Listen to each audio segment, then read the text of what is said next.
नमस्कार दोस्तों। आज मैं आपको सुनाने जा रही हूँ। पति ने अपनी पत्नी के चरित्र पर इल्ज़ाम लगाकर घर से निकालना चाहा, तो पत्नी ने ऐसा क्या किया कि सबके पैरों तले ज़मीन खिसक गई। जय स्कूल से घर आया और सीधे अपनी माँ से सवाल करने लगा, मॉम, आपने मेरे लिए भी नहीं सोचा? काश आप पापा की बात मान लेती तो मैं भी अपने पापा के साथ रहता।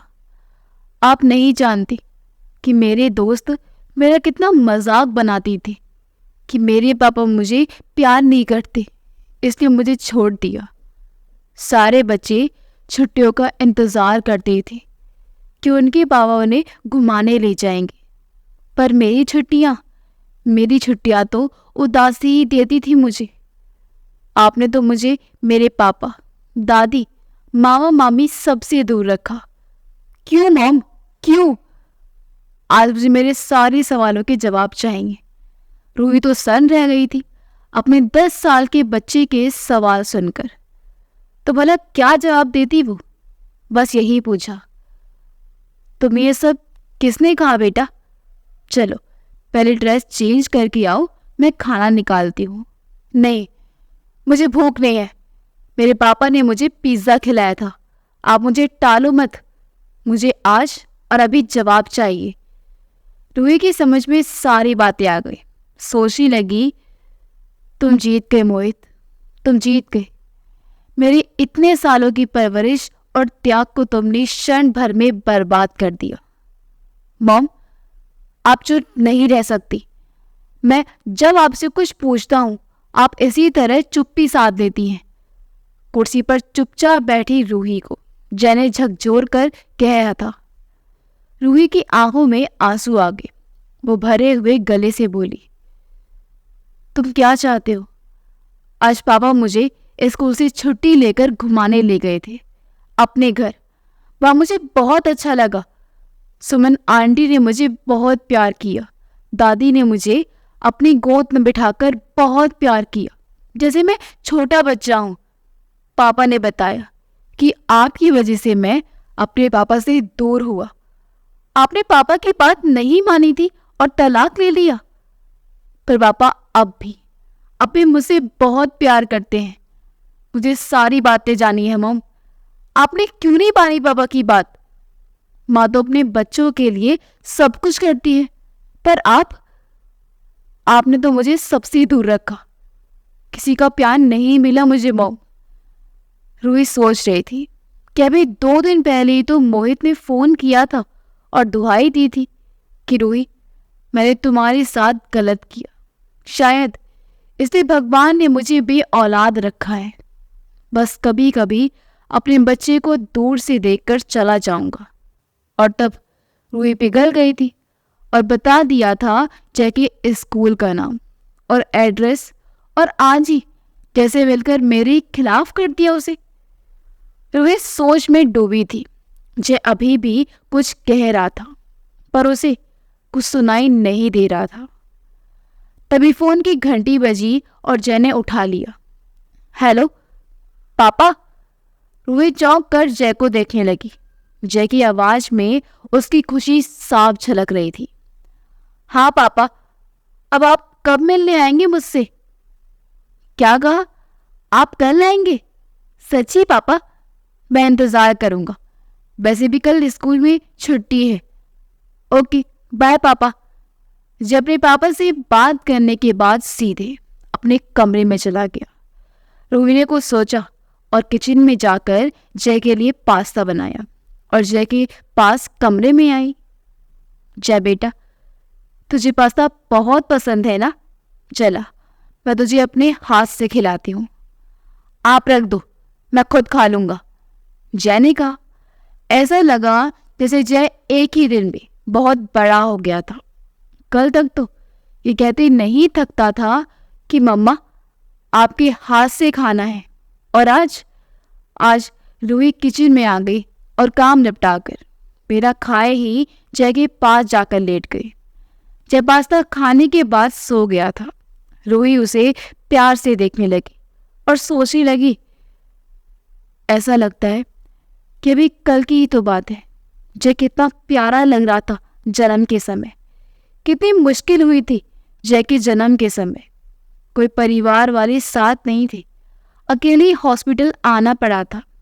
दर्द से बेचैन हो गई थी, पर जैसे ही छोटे से जय का प्यारा चेहरा देखा, अपने सारे दर्द भूल गई थी रूही। काश कि मोहित से रूही का रिश्ता पहले की तरह होता। कितने खुशियों भरे दिन थे वो। बहुत ज्यादा पैसे नहीं थे मोहित के पास, पर हाँ इतना तो था कि रूही मोहित और उसकी माँ के लिए सारी ज़रूरतें पूरी हो जाती थी। उन पलों को याद करते हुए रूही मुस्कुराने लगी। नई नई शादी हुई थी रूही और मोहित की। मोहित एक कंपनी में क्लर्क था। मोहित की माँ कमला देवी बहुत अच्छी औरत थी। छुट्टी के दिन कमला जी दोनों को घूमने भेज देती थी। कहती कि यही तो दिन होते हैं घूमने के, ज़्यादा पैसे नहीं हैं तो क्या हुआ, आसपास पार्क चले जाओ या फिर मंदिर ही चले जाओ। घूमने का मतलब है पति पत्नी को साथ में वक्त बिताना, एक दूसरे को समझना। इसके लिए जरूरी नहीं कि तुम बहुत दूर जाया जाए। वैसे ही एक छुट्टी के दिन मोहित और रूही एक पार्क में बैठे हुए थे। बहुत सारे बच्चे खेल रहे थे। कुछ जोड़े उन्हीं दोनों की तरह साथ बैठकर बच्चों को खेलते हुए देख रहे थे। मोहित ने रूही का हाथ अपने हाथों में थाम लिया और उसे अपने करीब कर लिया और बोला, जब हमारे बच्चे होंगे तब हम रोज उसे पार्क में घुमाने लाएंगे, पर रोज आपके पास वक्त कहाँ रहता है। रूही ने कहा, अरे मेरी जान, वक्त होता नहीं, निकालना पड़ता है, पर मैं चाहता हूं कि पहले हमें बेटा हो। रूही का मन ये सुनकर भुज गया था। जब मोहित ने ये देखा तो रूही को प्यार से देखते हुए कहा, अरे तुम उदास हो गई? मैं तो इसलिए कह रहा था कि बेटा बड़ा होगा तो अपनी जिम्मेदारी संभालेगा, और बेटी छोटी होगी तो लाडली होगी। बेटी तो शादी के बाद ससुराल चली जाती है, इसलिए मैं चाहता हूँ उस पर कोई जिम्मेदारी ना हो। और ये सुनकर रूही बहुत खुश हुई थी। खुशी खुशी दिन बीत रहे थे। मायके भी ना के बराबर जाती थी रूही। किससे मिलने जाती? माँ बाप तो थे नहीं, और भाई भाभी ने शादी करके जैसे छुटकारा पा लिया था उससे। पर किस्मत अच्छी थी उसकी, इसलिए सास के रूप में माँ मिल गई थी, जो इतना प्यार करती थी कि कोई कुछ बोल दो तो रूही को फिर उसकी खैर नहीं। रूही और मोहित की शादी को 10 साल हो गए थे, पर रूही की कोई संतान नहीं हुई थी अभी तक। आस पड़ोस वाली औरतें रूही के बारे में बातें बनाने लगी थी। बगल वाली घर की विमला जी आए दिन अपने बच्चों को रूही के पास छोड़ दिया करती। बोलती कि तुम तो बैठी रहती हो, मेरे 2 बच्चे हैं, थोड़ी देर संभाल लो। तो कभी सामने वाली पड़ोसन अपने बच्चे को लेकर आ जाती और कहती, ज़रा मेरे बच्चों को पढ़ा दो, तुम्हारा भी वक्त कट जाएगा और मुझे थोड़ा आराम मिल जाएगा। रूही खुशी खुशी तैयार हो जाती थी, पर पड़ोसन उसको जताते हुए कहती, क्या पता मेरी दुआओं से तेरी सोनी गोद भर जाए। और तब रूही उदास हो जाती। ज़्यादातर से ये सब दोपहर के समय ही आती थी, जब कमला जी सो रही होती थी और रूही घर के काम खत्म करके सोने जा रही होती थी। उस दिन कमला जी अभी अभी बिस्तर पर आकर लेटी थी कि पड़ोसन अपने बच्चों को लेकर आई और बोली, अरे रूही, ज़रा मेरे बेटी को मैथ का सवाल तो हल करवा दो। मेरे ना अभी कपड़े पड़े हैं धुलाई करने के लिए, दुआ दूंगी तुझे। मेरी दुआ में ना बड़ा असर है, जल्दी तेरी गोद भर जाएगी। कमला जी ने शोरगुल सुना तो कमरे से बाहर आई और बोली, अच्छा बहू, तुम्हारी दुआ में इतना ही असर है तो अपनी बहन के लिए दुआ क्यों नहीं मांगती? सुनाए शादी के 6 साल हो गए, पर गोद खाली है बेचारी की। और मेरी बहू की तो अभी कम उम्र है, 20 साल भी पूरे नहीं हुए। हो जाएगा बच्चा, जब भगवान की मर्जी होगी। तुम परेशान मत हो। पड़ोसन का मुंह इतना सा हो गया। कमला जी की बात सुनकर पर खिज मिटाने को बोली, ठीक कहती हैं आप माँ जी, ये सब तो भगवान के हाथ में है। अच्छा रोही, तो मैं चलती हूँ। अरे बहू, अपने बच्चों को तो ले जाओ। भगवान की दया से जन्म दिया है तो खुद से पढ़ा भी लो। रोज मेरी बहू कितना संभालेगी? हमारे घर में भी 2400 काम होते हैं। पड़ोसन ने फिर अपने बच्चे का हाथ पकड़ा और अपना सा मुंह लेकर चली गई।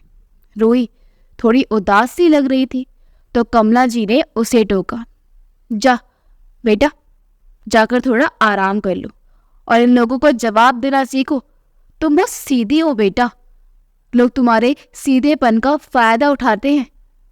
जी माँ जी, सब अच्छा चल रहा था कि मोहित की कंपनी में बहुत बड़ा लॉस हो गया और कुछ लोगों को अपनी जॉब से निकाल दिया गया, जिसमें से एक मोहित भी था। मोहित ने दूसरी जगह जॉब ढूंढने की कोशिश की, पर 2 महीने बीत जाने के बाद भी कहीं बात नहीं बनी। फिर एक शाम वो खुशी खुशी घर आया और अपनी माँ और पत्नी को बताया कि वो अपने दोस्त के साथ मुंबई जाएगा। वहाँ वो कंस्ट्रक्शन कंपनी में सुपरवाइजर है, मुझे भी नौकरी दिलवा देगा वो। लेकिन बेटा, मुंबई इतनी दूर? कमला जी ने परेशान होकर कहा, माँ आप चिंता मत करो, मेरा दोस्त जा रहा है ना मेरे साथ।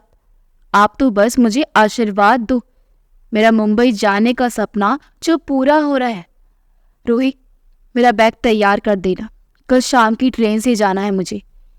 इतनी जल्दी? रोही भी सुनकर परेशान हो गई थी। हाँ भाई, अब तुम मस्त शुरू हो जाना। देख तो रही हो, 2 महीने से कोशिश कर रहा हूँ पर कोई नौकरी नहीं मिली। अब तो जमा पैसे भी खर्च होने की कगार पर है। फिर रूही ने कुछ नहीं बोला और मोहित के लिए खाना निकालने चली गई। खाना खाने के बाद मोहित रूही और माँ से बातें करने लगा कि देखना, मुंबई बहुत बड़ा शहर है, ऐसे ही सब सपनों की नगरी नहीं कहती उसे। मैं वहाँ बहुत मेहनत करूँगा और खूब पैसे कमाऊँगा, फिर हमारे सारे सपने पूरे होंगे।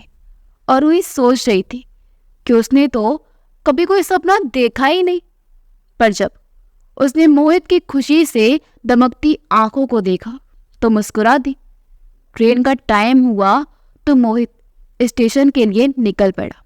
रूही और माँ ने बार बार याद दिलाया कि पहुंचते ही फोन करना। मोहित ने मुंबई जाकर रूही को फोन किया और फिर माँ से भी बात की। उसकी आवाज में खुशी झलक रही थी। 2 दिन ही हुए थे मोहित को मुंबई गए हुए और रूही उसकी याद में बेचैन हो रही थी। सोच रही थी कि कैसे रहेगी मोहित के बिना, पर कुछ बोलती नहीं थी कि माँ जी सुनकर उदास हो जाएंगी। 4 दिन बाद ही मोहित का फोन आया और उसने बताया कि उसे नौकरी मिल गई है, पर उसके दोस्त की कंपनी में नहीं, किसी दूसरी जगह उसे सामान की डिलीवरी करने का काम मिला है। रूही सुनकर थोड़ा परेशान हो गई कि इतनी गर्मी में मोहित को माल पहुंचाने दूर दूर जाना होगा, पर कुछ नहीं बोली। मोहित ने भी थोड़ी देर माँ और रूही से बात करने के बाद फोन रख दिया। कुछ दिन बाद ही मोहित ने रूही को फोन किया तो बहुत परेशान लग रहा था। उसने बताया कि जिस कंपनी में वो काम करता है वह नशीली चीज़ों की स्मगलिंग होती है और इसलिए पुलिस उसके पीछे पड़ी है और कभी भी वो पकड़ा जा सकता है। रूही तो सुनकर रो पड़ी थी। फिर मोहित ने उसे समझाया कि मैं मुंबई से वापस आ रहा हूँ, तुम ज़्यादा परेशान मत हो। और हाँ, अभी माँ को कुछ मत कहना, वो भी परेशान हो जाएंगी वरना। उसके अगले दिन ही मोहित को स्टेशन पर पुलिस ने पकड़ लिया था। रूही को मोहित के दोस्त ने फ़ोन पर बताया था। रूही, मोहित के दोस्त रोहित से मोहित को छुड़ाने के लिए बोलने लगी कि भैया, परदेश में आपका ही सहारा है, अपनी बहन के लिए कुछ तो कीजिए मोहित को छुड़ाने के लिए। आपको तो पता है ना कि अभी 1 हफ्ते पहले ही तो उन्होंने ये नौकरी शुरू की है। मैंने अपनी तरफ से पुलिस को सब कुछ बताया। बहन, और उसकी कंपनी के लोगों ने ही उसे फंसाया है। पुलिस भी मिली हुई थी उसमें और इन मामलों में। मैं फिर भी एक बार और कोशिश करके देखता हूँ मोहित को छुड़ाने के लिए। फिर अगले दिन रूही ने रोहित को फ़ोन किया पर उसने नहीं उठाया। 2 दिन और बीत गए और रोहित फ़ोन नहीं उठा रहा था। रूही परेशान होकर रो रही थी। कमला जी ने उसे रोते हुए देखा तो उससे पूछने लगी कि बेटा क्या हुआ, क्यों रो रही हो? तब रूही ने उन्हें सब बता दिया। पहले तो वो भी बहुत दुखी हो गई, फिर उन्होंने खुद को संभाला और रूही को अपने भाई को फ़ोन करके सब बताने के लिए कहा। रूही ने अपने भाई को फ़ोन किया तो फ़ोन भाभी ने उठाया। रूही ने उन्हें सारी बातें बताई तो उन्होंने आश्वासन दिया कि भैया तो शहर से बाहर गए हुए हैं, जैसे ही आएंगे तुम्हारे पास भेज दूंगी। पर उस बात को भी 4 दिन बीत गए पर भैया का फ़ोन नहीं आया। इसलिए रूही ने फिर से फ़ोन किया मगर फ़ोन भाभी नहीं उठाया और बताने लगी कि भैया के बिजनेस में बहुत नुकसान हो गया है और वो बहुत परेशानी में है, इसलिए तुम्हारे पास नहीं आ रहे। तुमसे बहुत शर्मिंदा है तुम्हारे भैया। रूही समझ गई थी कि भाभी ने बहाना बनाया है, इसलिए फ़ोन रख दिया। फिर रूही ने खुद ही मुंबई जाने का फैसला किया। आखिर उसके पति की जिंदगी का सवाल था। घर तो किराए का था पर मकान मालिक अच्छे थे, इसलिए कमरे में अपना सारा सामान रखने की इजाज़त दे दी। और फिर कमला जी के साथ रूही रोहित का पता लेकर मुंबई के लिए निकल गई। मुंबई आकर पता चला कि रोहित तो पुलिस स्टेशन गया ही नहीं था। वो पुलिस के चक्कर में नहीं पड़ना चाहता था, पर उसने कमला जी और रूही को अपनी खोली में रहने की जगह दी और अब वो उनकी मदद करने के लिए तैयार भी हो गया था। रूही अच्छी तरह समझती थी कि ऐसे वक्त में जब उसके अपने भाई भाभी ने मदद नहीं की तो रोहित तो फिर भी दोस्त हैं। दोनों उसके पास रहकर मोहित को छुड़ाने के लिए सोचने लगे। वैसे भी मुंबई में वो रोहित के अलावा किसी को नहीं जानते थे। रूही रोहित के साथ पुलिस स्टेशन गई और थानेदार से मिलकर बहुत समझाने की कोशिश भी की। मोहित बेकसूर है पर थानेदार ने कह दिया कि इसका फैसला कोर्ट में होगा, वो इस मामले में कुछ नहीं कर सकते हैं। बहुत मुश्किल से रूही को मोहित से मिलने की इजाज़त मिली थी। मोहित को पुलिस ने बहुत मारा था। उसकी हालत देखकर रूही रो पड़ी थी। मोहित भी रूही को देखकर अपने आंसू संभाल नहीं पाया। रूही मोहित की हालत देखकर बहुत दुखी हो गई थी। दोनों की आंखें भर आई थी। मोहित ने रूही का हाथ अपने हाथ में ले लिया और दोनों इमोशनल हो रहे थे। तभी हवलदार ने आकर कहा, मिलने का वक्त खत्म हो गया, अब आप जाइए। मोहित रूही का हाथ नहीं छोड़ रहा था। रूही ने उसे संत बना दी कि जल्दी ही उसे यहाँ से छुड़ा लेगी। वो अपने आंसू पोंछे और रोहित के साथ उसके घर आ गई। फिर रोहित के साथ वकील से मिलने गई। एक वकील थोड़े कम पैसों में केस लड़ने के लिए तैयार हो गया, पर उतने पैसे भी रूही के पास नहीं थे। मोहित को छुड़ाने के चक्कर में रूही और वहाँ के जेवर बिक गए, पर कोई फायदा नहीं हुआ। रोहित को 1 साल की जेल हो गई। जेल जाने से पहले एक बार वो माँ से मिलना चाहता था। पुलिस ने उसे इजाज़त दे दी थी। वो माँ के गले लगकर बस रोता जा रहा था। कितने सपने लेकर आया था इस माया नगरी में, पर अब तो ऐसी स्थिति आ गई थी कि सोच रहा था कि काश वो यहाँ आया ही नहीं होता। पुलिस ने उसे खींचकर माँ से अलग किया और अपने साथ ले गई पुलिस। अब रूही के लिए यहाँ रुकना कोई मायने नहीं रखता था। क्या करती रुककर, पैसे भी खत्म हो गए थे, इसलिए माँ के साथ वापस अपने शहर आ गई। पर यहाँ भी वही स्थिति थी। जैसे तैसे महीना बीता, पर अब खाने के लिए पैसे भी नहीं थे और यहाँ तो मकान का किराया भी देना था उन्हें। वो तो मकान मालिक अच्छे थे और 3 महीने के बाद भी तकाजा नहीं किया था, पर किराया तो देना ही था। उन्हें नौकरी के लिए कोशिश शुरू किया, पर वो ज़्यादा पढ़ी लिखी नहीं थी। बस मैट्रिक पास किया था और शादी हो गई थी, तो नौकरी कहाँ से मिलती। यहाँ तो पढ़े लिखे लोग बेरोजगार घूमते हैं। किसी पहचान वाले ने बताया कि एक डॉक्टर साहब को बच्चा संभालने के लिए और पूरे घर का कामकाज देखने के लिए एक काम वाले की जरूरत है। अगर वो ये करना चाहती है तो अच्छे पैसे मिल जाएंगे। दरअसल डॉक्टर साहब की पत्नी बच्चे को जन्म देने के बाद चल बसी थी। 2-3 महीने तक रिश्तेदारों ने संभाला, पर उनके भी अपने परिवार हैं, तो कोई कितने दिन तक संभाले। इसलिए एक अच्छी और समझदार काम वाली ढूंढ रहे हैं। रूही ने माँ से बात की और फिर काम करने के लिए तैयार हो गई। रूही डॉक्टर साहब को नाश्ता बनाकर दे देती और वो हॉस्पिटल चली जाती। पूरे दिन बच्चे को संभालने के साथ ही घर की साफ सफाई करती और शाम को खाना तैयार करने के बाद डॉक्टर साहब के घर आने तक रुकती। कभी कभी अगर डॉक्टर साहब को आने में देर होती तो माँ को यहीं बुला लिया करती थी। रूही के भाई को किसी से पता चला कि रूही किसी के घर में काम करने जाती है, तो वो एक दिन उसे अपने साथ ले जाने के लिए आए कि लोग क्या कहेंगे कि मेरी बहन किसी के घर में काम करती है, चलो मेरे साथ। पर रूही ने अपने भाई के साथ जाने से इनकार कर दिया कि माँ जी अकेले कैसे रहेंगी। सब ठीक ठाक चल रहा था। रूही बच्चे का बहुत अच्छी तरह ख्याल रखती थी, इसलिए डॉक्टर साहब भी उस पर बहुत विश्वास करने लगे थे। कुछ दिन बाद माँ जी की तबीयत खराब हो गई, तो रूही डॉक्टर साहब को बोलकर बच्चे को अपने घर ले आई ताकि वो दोनों का ध्यान रख सके। धीरे धीरे दिन बीत रहे थे। अब बच्चा बड़ा हो रहा था और रूही को पहचानने लगा था। यहाँ तक कि जैसे ही सुबह रूही काम पर आती, वो उसकी गोद में जाने के लिए मचल उठता और इसलिए पहले रूही उसे थोड़ी देर अपनी गोद में खिलाती, फिर उसे पालने में सुलाकर अपने काम निपटाती। बच्चा बहुत प्यारा और गोलू मोलू सा था।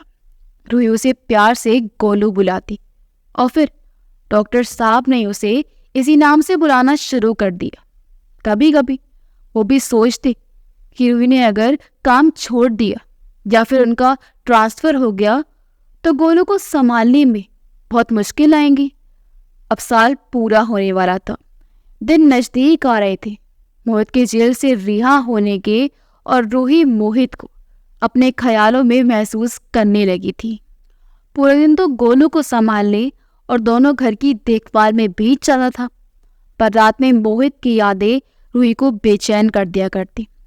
कभी लगता मोहित ने दरवाज़ा खटखटाया है, तो कभी ऐसा महसूस होता कि मोहित तो उसके करीब सोया हुआ है और वो अपने हाथ बढ़ाकर उसे छूने की कोशिश करने लगती।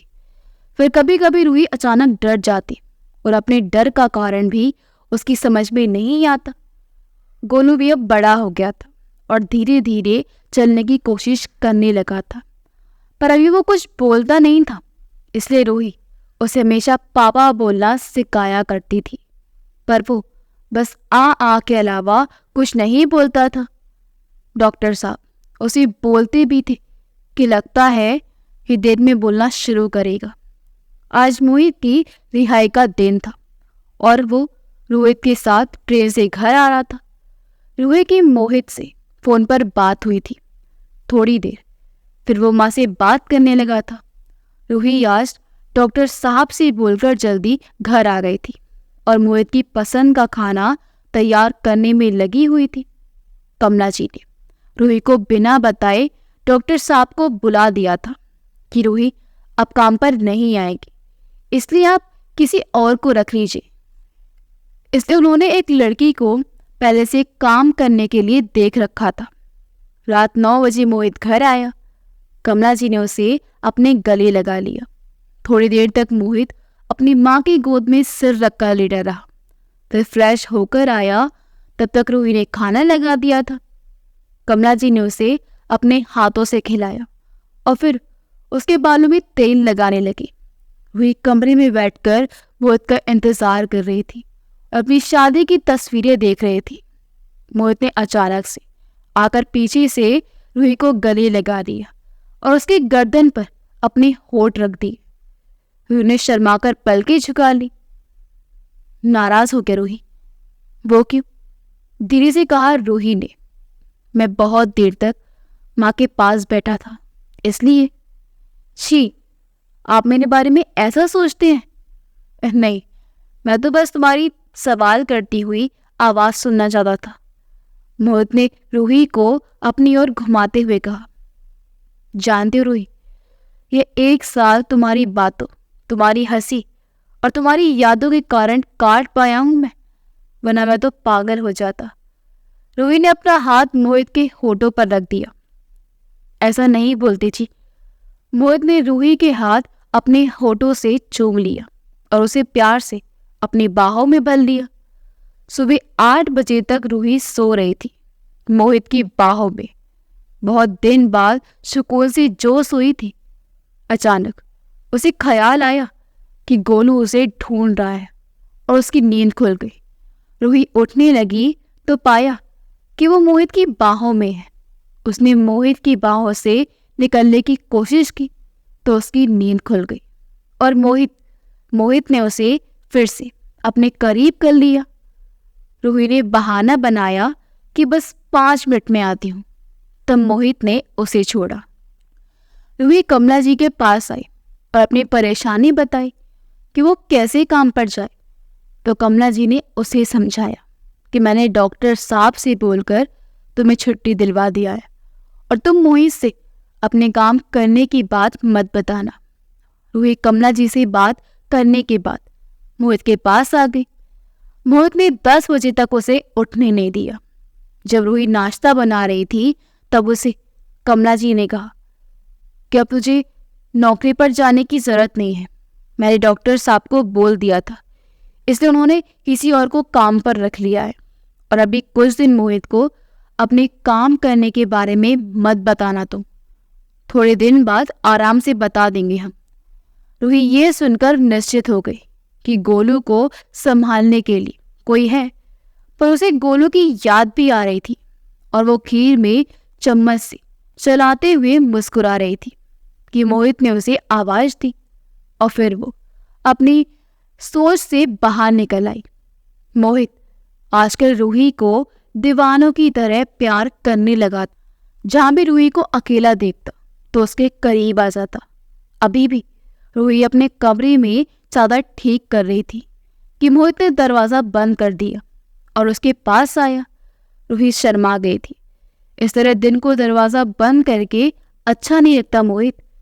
रूही ने नजरें झुकाकर कहा था। मोहित ने उसके होठों पर अपनी उंगली रख दी।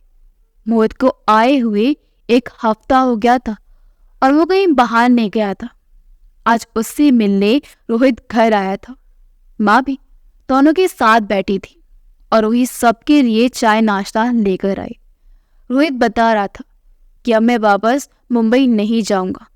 मैंने अपनी जमा पूंजी से 2 ऑटो रिक्शा खरीद दिया है। एक मैं चलाऊंगा और एक भाड़े पर किसी को दे दूंगा, और अगर तुम चाहो तो तुम भाड़े पर ले लो। मोहित की माँ को ये बात अच्छी लगी और मोहित भी समझता था कि जेल से निकले व्यक्ति को नौकरी मिलना कितना मुश्किल होगा, इसलिए वो भी तैयार हो गया। 2 दिन बाद ही रिक्शा की पूजा करने के बाद उसने चलाना शुरू कर दिया था और अब उसके दोस्तों में रिक्शा चालक भी जुड़ गए थे। इस चक्कर में मोहित ने आज पहली बार शराब पी थी। घर आया तो सीधे अपने कमरे में आ गया। रूही ने कहा, आप माँ के पास नहीं बैठे?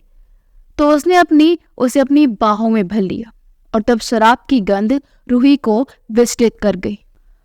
उसने कुछ बोलना चाहा, पर पहली बार का नशा कुछ ज्यादा ही चढ़ गया था मोहित पर। उसने रूही को कुछ बोलने का मौका ही नहीं दिया। रूही ने सोचा सुबह बात करेगी, पर सुबह मोहित माँ के पास बैठकर नाश्ता करने लगा और वो कुछ नहीं बोल पाई। इस तरह मोहित रोज रात में पीकर आने लगा। करवा चौथ आने में बस 2 दिन बाकी थे, इसलिए रूही अलमारी में कुछ अच्छी साड़ी देख रही थी ताकि पूजा में पहन सके। तभी पीछे से आकर मोहित ने उसे एक नई साड़ी उड़ा दी। रूही ने साड़ी देखी तो खुश हो गई। आपको याद था कि 2 दिन बाद करवा चौथ की पूजा है? मोहित ने उसे प्यार से बाहों में समेट लिया और बोला, तुम मेरे लिए व्रत रखो और मैं ये भी याद ना रखूं? तुम तो मेरी जान हो। अच्छा, एक बार ये हार और झुमके तो पहन कर दिखाओ। अच्छा छोड़ो, मैं खुद तुम्हें पहनाता हूँ। फिर मोहित ने रूही को खुद से झुमके और हार पहनाकर आईने के सामने ले गया और बोला, इन नकली गहनों में भी तुम कितनी खूबसूरत लग रही हो। रूही ने प्यार से अपनी बाहें मोहित के गले में डाल दी और बोली, मेरा असली जेवर तो आप हैं। फिर थोड़ा डरते हुए बोली, मोहित, आप शराब मत पीजिए, आपकी सेहत की चिंता होती है मुझे। मोहित ने कहा, मैं कोशिश करूँगा कि ना पीऊँ। अब मैं चलता हूँ। मैं तो बस ये साड़ी और झुमके तुम्हें देने आया था। आज करवा चौथ की रात थी। सुहागी ने आसमान की ओर टकटकी लगाए देख रही थी, पर चांद था कि दर्शन ही नहीं दे रहा था। रूही भी अपनी आंगन में खड़ी थी और चांद के साथ अपने पति की भी राह देख रही थी। मोहित ने फोन पर कहा था कि एक सवारी को छोड़कर थोड़ी देर में आ रहा हूं। चांद बादल की ओर से निकल गया था। रूही मोहित को फिर से फोन लगाने लगी कि मोहित आ गया। रूही ने छलनी में से पहले आसमान के चांद को देखा और फिर मोहित को, और मोहित अपने चांद को निहार रहा था। लाल साड़ी, लाल चूड़ियां पहने हुए रूही नई नवेली दुल्हन लग रही थी और झुमके और हार ने उसकी सुंदरता और बढ़ा दिया था।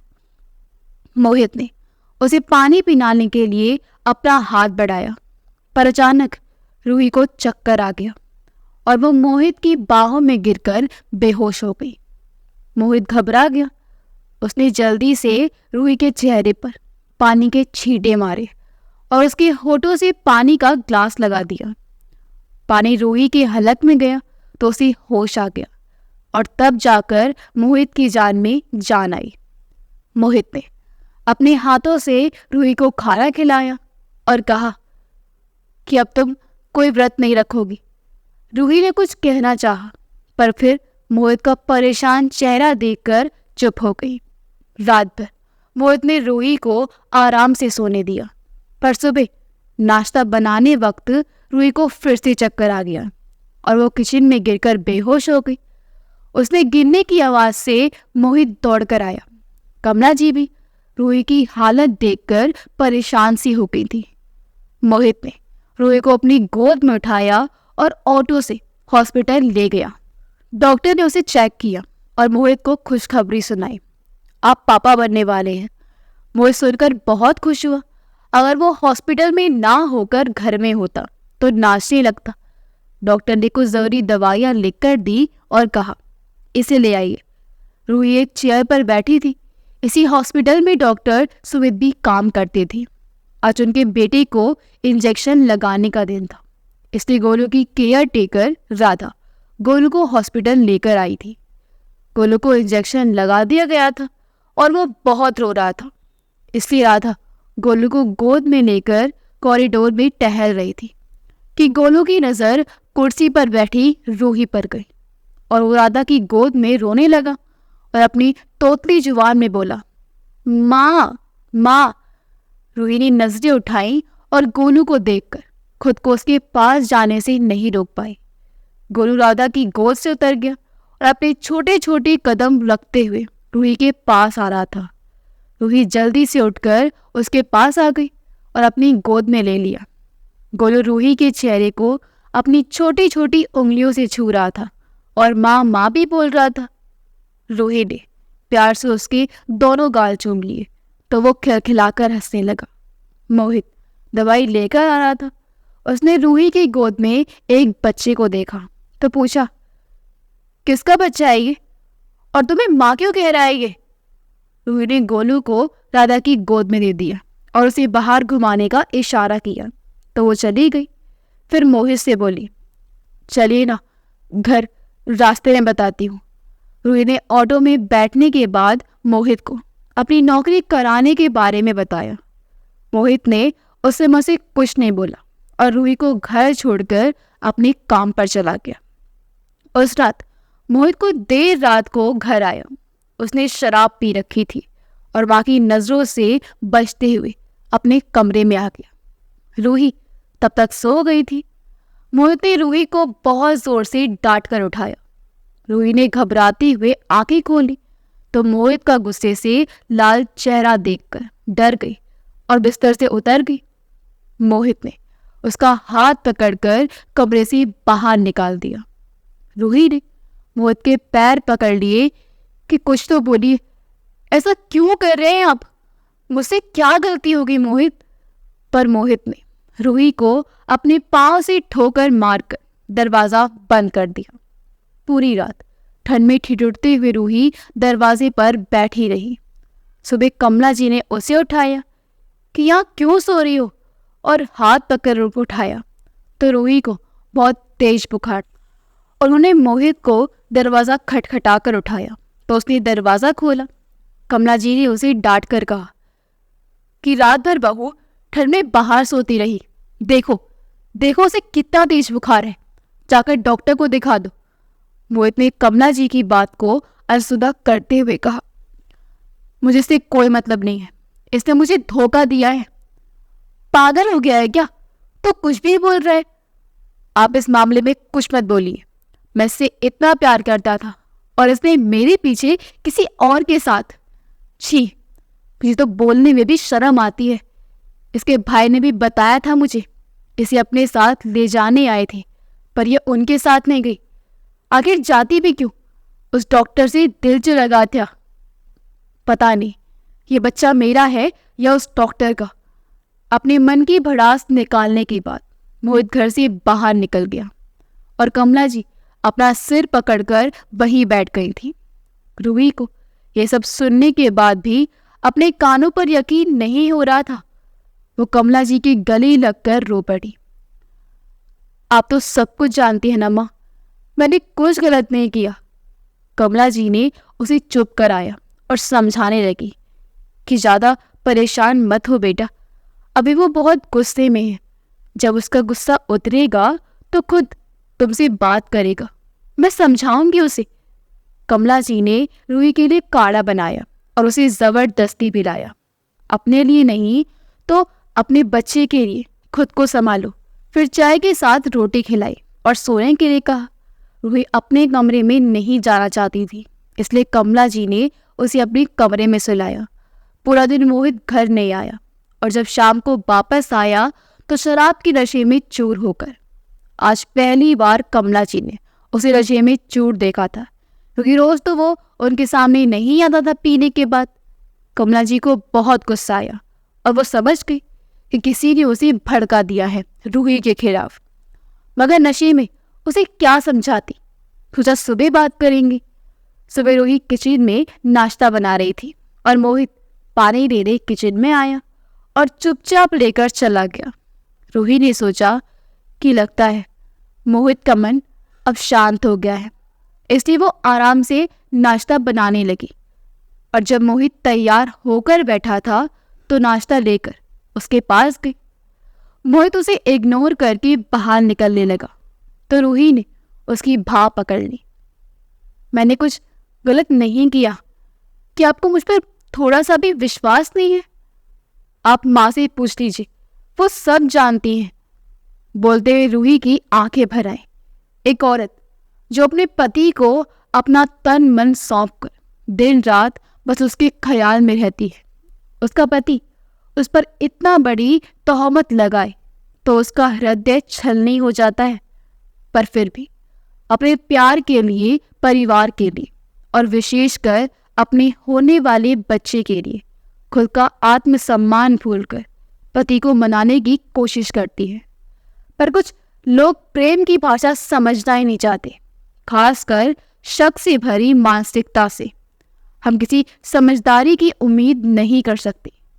वही शक मोहित के दिमाग में भरा था, तभी जो जिस पत्नी को वो इतना चाहता था उसे एक नजर देख भी नहीं रहा था।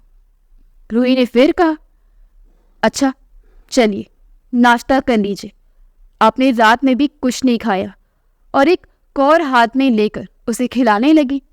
पर मोहित ने उसका हाथ झटक दिया, जिससे रूही संभल नहीं पाई और हाथ में पकड़ी थाली जमीन पर गिर गई। तभी मोहित का दोस्त रोहित मोहित को आवाज देते हुए घर के अंदर आ गया और उसने कहा, मोहित, तुम कल ऑटो रिक्शा लेने नहीं आए और आज भी इतनी देर तक नहीं आए, इसलिए मैं तुम्हें देखने आया था कि सब ठीक तो है ना। मोहित ने कुछ जवाब नहीं दिया तो रोहित ने रूही को पूछा, क्या बात है भाभी, सब ठीक है ना? मोहित कुछ बोल नहीं रहा है और आप भी उदास लग रही हैं। क्या बात हो गई? हाँ हाँ बताओ अपने दिल की बात, कितनी चिंता हो रही है ऐसे तुम्हारी। दोस्त तो मेरा है पर ख्याल तुम्हारा कर रहा है। मेरा यहाँ क्या काम है? आप कैसी बातें कर रहे रोहित भैया, तो ऐसे ही पूछ रहे थे। वाह, बड़ा ख्याल है अपने रोहित भैया का। भैया है ही नहीं या फिर? मोहित ने अजीब सी नजरों से रूही को देखा और कहा।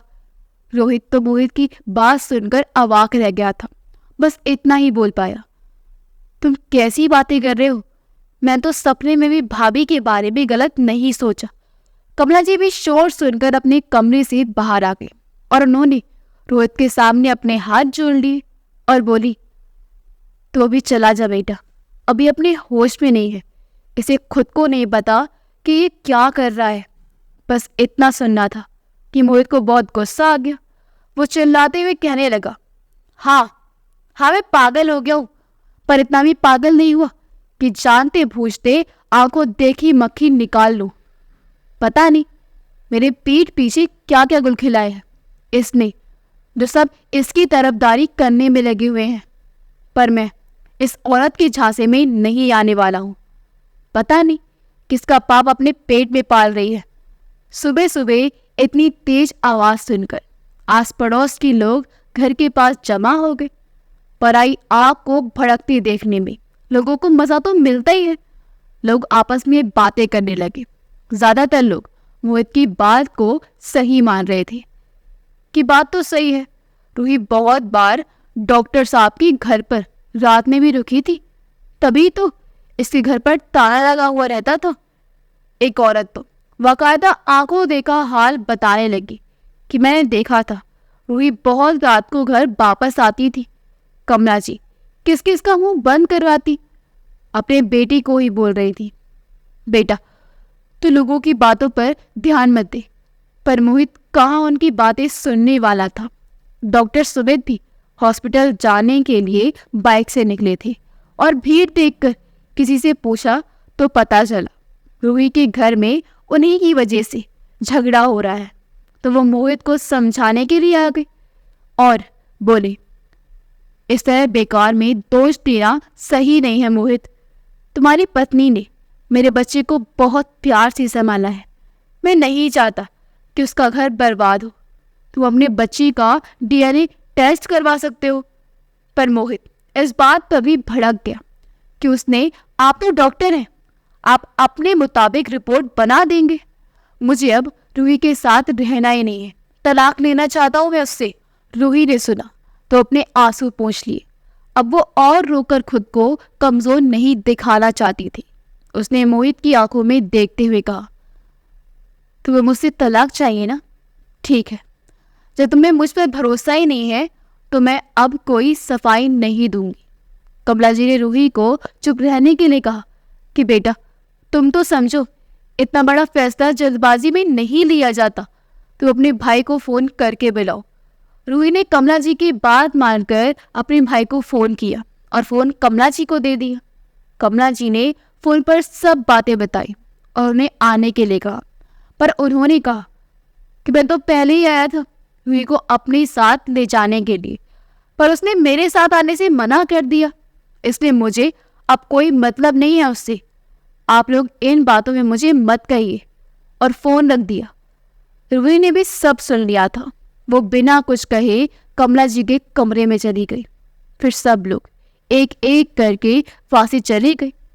कमला जी रूही के पास आई और उसे अपने गले से लगाकर रोने लगी, पर रूही की आंखों में आंसू नहीं थी। वो चुपचाप एक कोने में बैठी थी। किसी ने कुछ भी नहीं खाया था। मोहित भी कहाँ चला गया था। शाम हो गई थी। इसलिए कमला जी दिया बाती करने पूजा के रूम में गई कि भगवान ही सब ठीक कर सकते हैं अब तो। पता नहीं किसकी नजर लग गई है मेरे बच्चों को। पर जब थोड़ी देर बाद वापस आई तो रूही अपनी जगह पर थी ही नहीं। उन्होंने पूरे घर में देखा पर वो कहीं नहीं थी।